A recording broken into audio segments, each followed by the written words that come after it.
Bonjour, je vous présente aujourd'hui mes potatoes puisque plusieurs personnes m'ont demandé la recette. Donc voilà, je vais vous faire voir comment je fais mes potatoes maison pour accompagner mes plats du jour.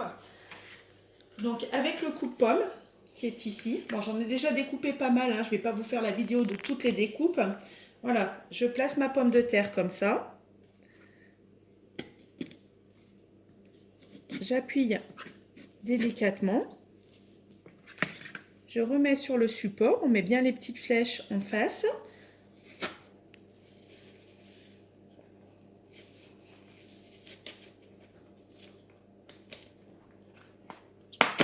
Voilà. J'enlève avec ma main le centre qui est un petit peu gros. Je le recoupe, alors fonction de la taille, en 2 ou en 4. Voilà. Et je verse mes potatoes dans mon plat.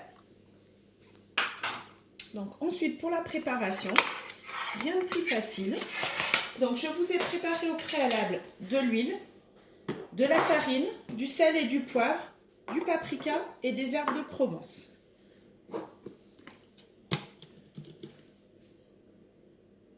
Donc je verse un petit peu d'huile, enfin un petit peu, oui, un peu quand même, hein mais voilà, on n'a rien sans rien, sur mes pommes de terre, que je mélange directement dans le plat. Alors vous pouvez, pour celles qui veulent en faire un petit plat, les faire dans le saladier, les verser ensuite dans un plat plus petit ou bien idéalement sur votre toile de cuisson. Voilà. Une fois que mes patates sont bien recouvertes d'huile, je verse un petit peu de farine dessus.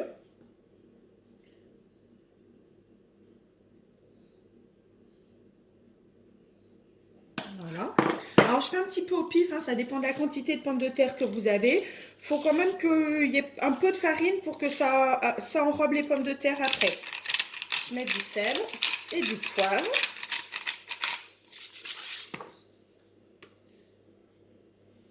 Des herbes de Provence. Alors moi, nous on aime bien, donc j'en mets pas mal. Après, vous faites selon vos goûts. Personnellement, je les aime bien au paprika. Certains mettent du curry. Vous pouvez faire comme vous voulez. Pour ceux qui aiment bien l'ail, vous pouvez même rajouter un petit peu d'ail concassé dans votre tornado. Et après, vous mélangez.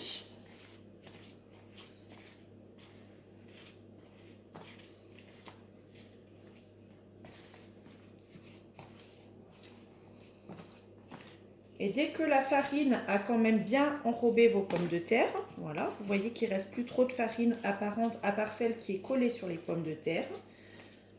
Vous enfournez à 180 degrés pour, je dirais 15 à 20 minutes. Ça dépend de la quantité de pommes de terre. Moins vous en avez épais et moins vous en avez pour longtemps. Vous pouvez utiliser donc soit une toile de cuisson, soit également le Flexi Pan plat pour ceux qui ne voient pas lequel c'est celui qu'on utilise pour les gâteaux roulés. Donc voilà. Et on enfourne